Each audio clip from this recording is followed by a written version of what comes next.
Good afternoon, everybody. This is the advertised time and place for the Thursday, February 19th, 2026 Planning Board meeting. Please join the board and stand for the Pledge of Allegiance. Pledge of Allegiance to the flag of the United States of America and to the republic for which it stands, one nation, under God, indivisible, with liberty and justice for all. Okay, good afternoon. We're going to start the day off with a public hearing. Matt, you want to enlighten us? Take it away. For the record, Matt Charter, Senior Planner, Town of Riverhead Planning Department. I'll start by reading the public notice into the record. Please take notice that a public hearing will be held before the Planning Board of the Town of Riverhead at Riverhead Town Hall, 4 West 2nd Street, Riverhead, New York, on Thursday, the 19th day of February 2026 at 3 o'clock p.m. to consider the Lot Line Modification Application entitled Town Square Hotel and Town Square Lot Line Modifications, with said application made pursuant to and in connection with the Master Developer Agreement for the Town Square. Lot lines of the subject parcels will be modified to create a single lot for the hotel parcel by the Master Developer at the Master Developer's sole cost and expense, as well as creating a unified Town Square parcel located within the Downtown Center 1, Main Street, DC1 Zoning Use District, situate at the south side of East Main Street, Town of Riverhead, more particularly identified as Suffolk County Tax Map numbers 600-128-6-86.1 and 600-129-1-12, 13, 14, 15, and 23. As we discussed at our last planning board meeting when we scheduled the hearing, this is to effectuate some land transfers to build out the hotel and town square. If everyone can see the map on the screen, this is the existing configuration. We have the grass area, which is the existing town square, lot 86.1, which has a flag, which is essentially the sidewalk section. The existing, I'll say, hotel parcel is where Crafted used to be, and the existing East End Arts parcel. And then this is a parking district parcel all the way to the south that also has some transfers. Our next sheet shows where everything is going. So a portion of the parking lot, 86.1, will merge with these two. This is the new Town Square parcel. A portion of the Town Square parcel and the lot 86.1 will be attached to the hotel parcel. A portion of the East End Arts parcel attaches to the hotel. And then there are transfers to the 286.1, which is a portion of what was Crafted, and the parking district parcel. And this little portion over here as well. So we see on the third page, the resulting configuration, Town Square parcel, hotel parcel, 86.1, which is mostly parking, East End Arts, and the parking district parcel. And there will also be an easement across 86.1 for the parking that'll be under the hotel. A lot of swaps, but fairly simple. That's all I got. Anybody would like to speak? I just have a question, because I'm not exactly sure where all these properties are. Okay. Is that right away going to disappear? Which Walk that trail. it'll essentially merge into this parcel. So that's one of the transfers that's happening. So that's this like flag portion of 86.1. It's essentially just the sidewalk that goes up to East Main Street. So that gets absorbed into the town square. Good afternoon. Good afternoon, Mr. Chairman, members of the board. Eric J. Russo, Van Brunt, Jesuit, and Russo, with law offices at 140 Main Street, Sable, New York. I'm the applicant's counsel working on the Riverhead Town Square project, and we're here today to support this land division and what I would say is a reconfiguration of the necessary tax lots. It's pursuant to the Master Development Agreement that we signed with the town on August the 19th. We're current in all of our payments as it relates to the lease monies that are due and moving forward with the application. As you're aware, by looking down Main Street, we've already demolished, as was stated by Mr. Charters, the building that was there on the site, and we're moving forward with filing and preparing a site plan application, as well as trying to prepare deed transfers of the respective lots if it's approved by your board today.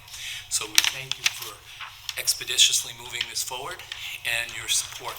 And we've had a great deal of assistance and working with both the town attorney, Mr. Howard, and also the deputy town attorney, Ms. Prudenti and Dawn Thomas.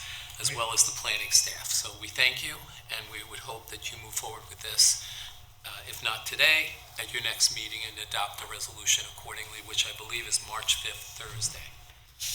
Okay, thank you. Thank you. Heather, is there anybody on Zoom? We have one on Zoom. I don't know if they want to speak, if you want to address them. Okay. If there's any people on Zoom that would like to participate in the public hearing, please raise your hand so Heather can identify you.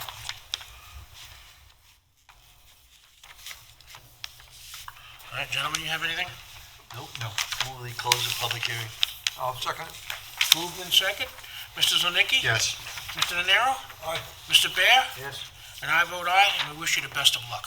Thank you very much. Have a good afternoon. You too. All right, moving on to discussion items. Number one, McGinnis Residence, Chapter 219, which is 888 Sound Shore Road, with Heather.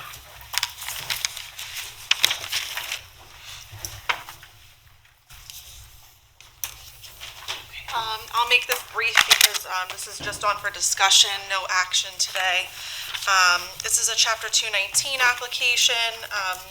The owners of 888 Sound Shore Road in Jamesport are looking to demolish an existing 52 square foot rear deck and construct a new deck, approximately 438 square feet, with a privacy wall on the east side and stairs to grade. The entire property is within coastal erosion hazard jurisdiction, and I think the Sea Line actually bisects the property. So, yeah, so it's right there. So the existing deck is the smaller piece right here. So all of the proposed improvements are seaward of the Sea Line. And pursuant to Chapter 219, that's considered new development, which is not allowed under that chapter. So they do need relief from the Zoning Board of Appeals under their authority as Coastal Erosion Hazard Board of Review. Being that it's a deck, it's an accessory structure for single-family dwelling, so it's a Type 2 action pursuant to SECRA. It's located in the RA40 zoning district. In terms of setbacks, they actually don't need any area variances because they are maintaining the existing setbacks that are on the property. I will note that, looking at aerials, this portion of the property here was pretty heavily vegetated. That's on page 3 of my staff report, figure 2. So in March of 2024, you can see that there's some vegetation there, and then in the following figure 3 on page 4, it looks like some clearing was done. I will note that the driveway that's over here is outside of jurisdiction, so the clearing that they did there wouldn't require any sort of 219 permit, but the new deck and then the clearing here would all need approval. So at this point, I did refer it to the consulting engineer. I haven't heard anything back yet. They'll need to either get a permit or a letter of no jurisdiction from the New York State DEC. So at this point, if the board has any questions or concerns from a planning standpoint, we can have them move forward, get them a denial letter, and the ZBA will decide whether or not to grant the relief sought.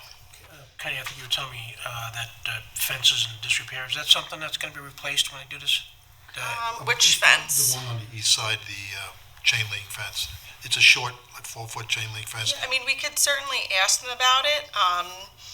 If it's on their property and it's their fence, we can see if they want to repair it. They wanted some type of privacy. So on the east side of the property, let me just pull out the elevations. They're looking to do a privacy wall on the deck itself. On the deck itself. Yeah, I mean, it's small, but if you look, it's A2 of the elevations on the east side of the deck. I think it's a 6-foot privacy wall that they're looking to do, I guess just to sort of maintain like a closed area, privacy on the deck itself. And Heather, the ZBA would have to approve because they're going out further than. Yeah, so Chapter 219, the whole purpose is that if you're on a shoreline, particularly proximate to a bluff or within CEHA jurisdiction, you're trying to either retreat from the bluff point of inflection or, if you're doing erosion protection structures, stairs to the beach, those are all things that would be permitted, but any new development, including accessory structures, a new house, a pool, they're not specifically permitted under the subsection in Chapter 219. I think it's subsection B, so they need relief from the zoning board. I will note that the existing stairs for the deck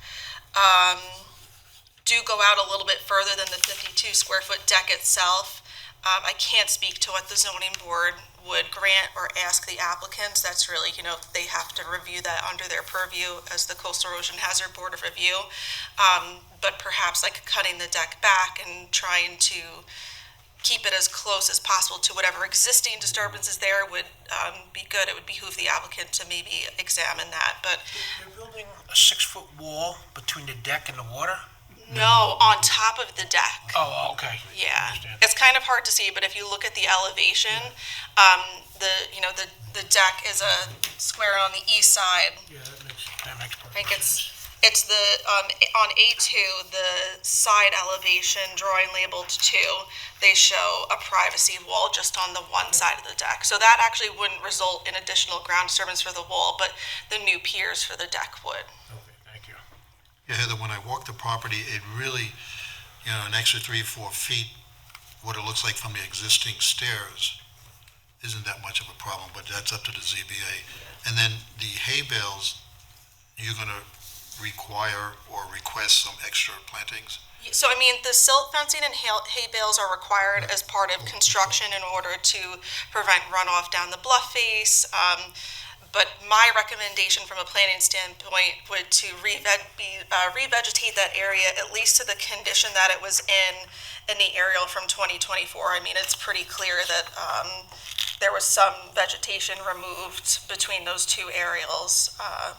So I can recommend plantings that are, that'll do well in a, Those rugosa yeah. and stuff like that. yeah, beach plum, bayberry, all of that stuff would be fine, beach grass, so. I see this must have been built before there was a coastal erosion zone.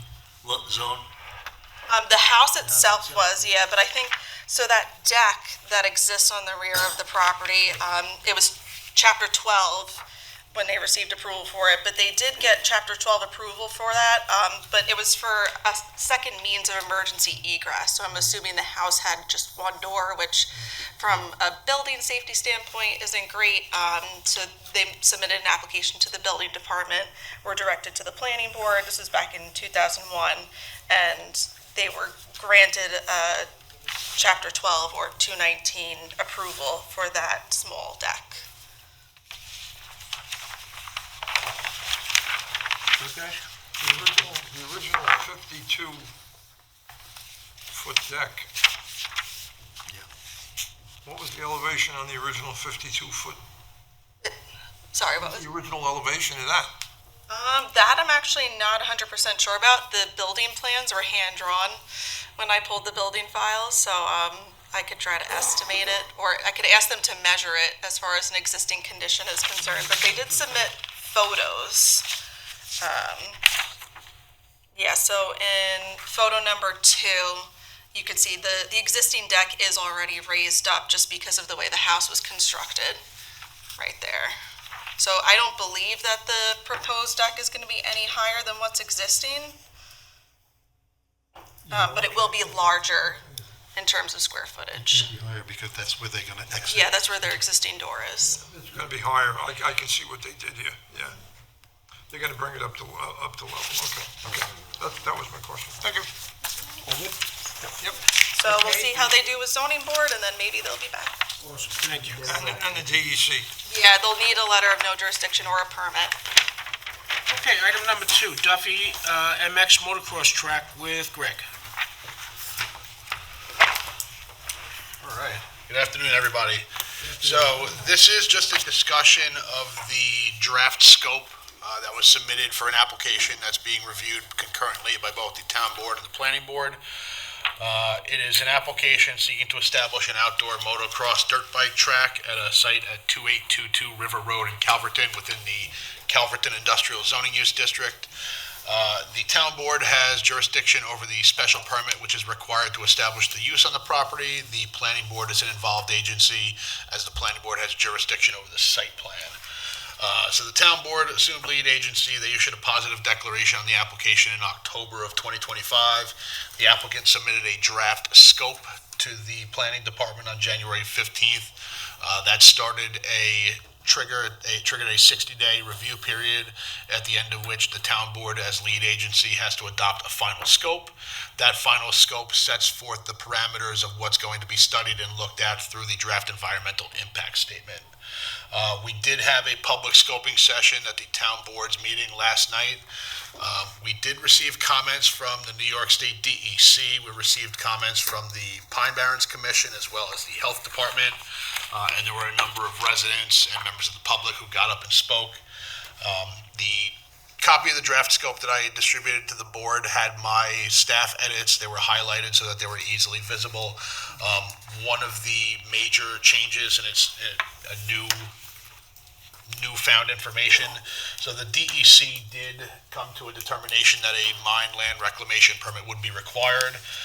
So it is not in your copy, but I did add one of the required approvals from the Town of Riverhead Zoning Board of Appeals as a use variance for mining. Beyond that, I did add a section that requires, the consistency with adopted land use plans. The project does propose a sand mine, which is a prohibited use, which is within the Calverton Industrial District pursuant to Town Code Chapter 301, Attachment 4B. And then beyond that, the existing amendments within the draft scope that I distributed to you haven't changed. What I will do, if there's any substantive comments or anything that the board would like to see added to the draft scope, I'm going to have to go through all of the notes and all of the comments we've received thus far, assemble them into a final scope that would be adopted by the town board next month. So the purpose of this is not to get into the merits of the site plan, but rather to see if the planning board as an involved agency has any comments on the draft scope. Does the DEC, at the owner's expense naturally, do they provide the monitor for the input, for the soil? I believe there is oversight from the DEC in terms of monitoring. Right. The fact that they need a mining permit is a significant discovery in this application, and it sort of has changed the trajectory of the application a little bit. So that is a significant issue that needs to be addressed and fully flushed out through the environmental review. But anything, the questions at the town board last night, questions came up about if there's bonding. I did find out subsequently that there is bonding that's done through the DEC, not necessarily through the town, but it is a significant hurdle that mining is a prohibited use, in this zoning district. The town receives so much per yard, correct? So there is an exportation fee that's supposed to be used for. Several dollars a yard, I think. I believe it's Okay. $3 a yard, but that's supposed to address wear and tear on public roads, sort of as a mitigation of exportation. So there is a fee, but again, it's sort of the fee is sort of irrelevant at this point in the review. It's sort of, I don't even see how we get. About that. I wasn't worried. That wasn't. I don't even see how we get there. So I do have to send a copy. I'm going to send a referral to the ZBA because they were not initially considered an involved agency. But again, does the board have any comments on the scope? I know Member Zilnicki was at the meeting last night, so he is aware of the comments that were addressed last night. Well, I noticed that they're saying that I've got to have health department approval, because, or rather, they rather just going to have Porter Sands. So that is a question, and that did come up at the public scoping session last night. The question whether or not they'll need any type of health department approval. There is an existing single-family residence on the property. They've stated that the use of that will remain a single-family residence. But I think what we could do is put language in there is demonstrate affirmatively whether or not any type of approvals from the health department are required. So without the approval of a mining permit, is no way we can move ahead. Well, so it's not to say the project can't move forward. One of the alternative, the draft scope that was submitted to the town just provided a no action alternative, which is sort of a baseline in every EIS that we review. One of the alternative that I added was a alternative without excavation and exportation of material and demonstrating compliance with the Pine Barrens CGA. So in other words, if they regraded the property and bermed up and provided some, sound mitigation to adequately address the other potential environmental impacts, that's not to say that the project couldn't move forward in some respect. But I'd like to see a thorough analysis of the impacts of the project without that mining component. Also worthy of note, last night, one of the town board members indicated one of the alternatives they would like to see the construction of an indoor track and what types of implications that would have. That may serve to mitigate any sort of noise, dust, etc. from neighboring residents and properties. So. Also, one of the questions I have is that I always thought this was supposed to be some type of motocross club, but you have 277 parking stalls. That's more than just a club. So they do, the application does propose they will have like races and special events, which is one of the things they did have a comment to when they're looking at traffic analysis, analyze impacts from those special events and race days where they do have, more than just your regular club riders, where you would have a larger influx and a higher attendance of races. Would they need a special permit for those special, the higher volume amount of people, or not? If the project moves forward in some capacity, if we're approving, if they've considered those impacts, I don't necessarily think that each event, if they receive, the necessary approvals and the permits, and they have a CO for a racetrack, and we've considered potential impacts from those race events, similar, I know the Riverhead Raceway has a certain number of races that they're permitted to do per year. So I think something like that can be addressed. And I can figure out how to, formalize that into the final scope, address that aspect. The number of events at Riverhead Raceway is a verbal agreement. There's no written hard fast dates that they have to maintain. I know there is a time period, and I believe our town code does have a section, it's in raceways. I think they do limit the number in I that. think they do it voluntarily. They're pre-existing non-conforming. Well, whatever, that's another story. Greg, that house is located on I guess it would be the south side. But where it's located, do they have to go through that whole length of the road from River Road all the way? Yeah, so that's what they do now. That house exists, so there's a driveway that goes up to that house. There were prior approvals for this site. They were going to do a vineyard with a tasting room on this site. I don't know if that ever established or to what. They did have a vineyard there, but the soils supposedly weren't great for grapes, so that was the end of that. But yeah, so there is a driveway, and it was a residence for a number of years. It's occupied. I don't know if it's currently occupied right now, but it does have a CO for a single-family residence.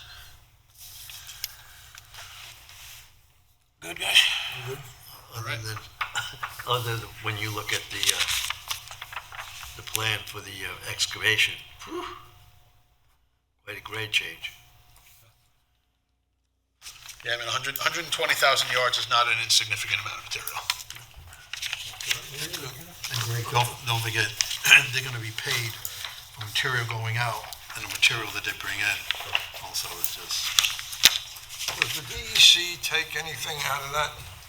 The importation, that's the reason I asked the question. But does the DEC add or take anything out of what the income would be from the soil?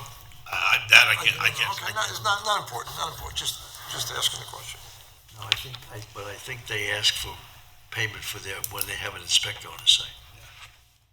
Well, they pay the monitor. Yeah. Yeah, they pay that, I know. Anything else? Okay, thank you, Greg, good job. Let's move to public comments and resolutions. Not seeing any hands. Gentlemen? resolutions. I'll move resolution number 2026-014, Birchwood at Wading River. Second. Moved and seconded, Mr. Zilnicki, Yes. Mr. Nenaro, Mr. Bear, Yes. and I vote aye, the motion carries. Public comments on all matters. Okay, we tried. We have no minutes. Greg, any secret actions we need to know about? Okay, good. Other business, staff? Life's good? Okay. Our next meeting will be March 6th at 6 o'clock, right here in the town boardroom. 5th, I apologize. March 5th at 6 o'clock, right here in town hall. Any other business members? Well, can we close it out? Motion to close? Second. All in favor? Aye. All opposed? Okay, have a nice weekend, everybody.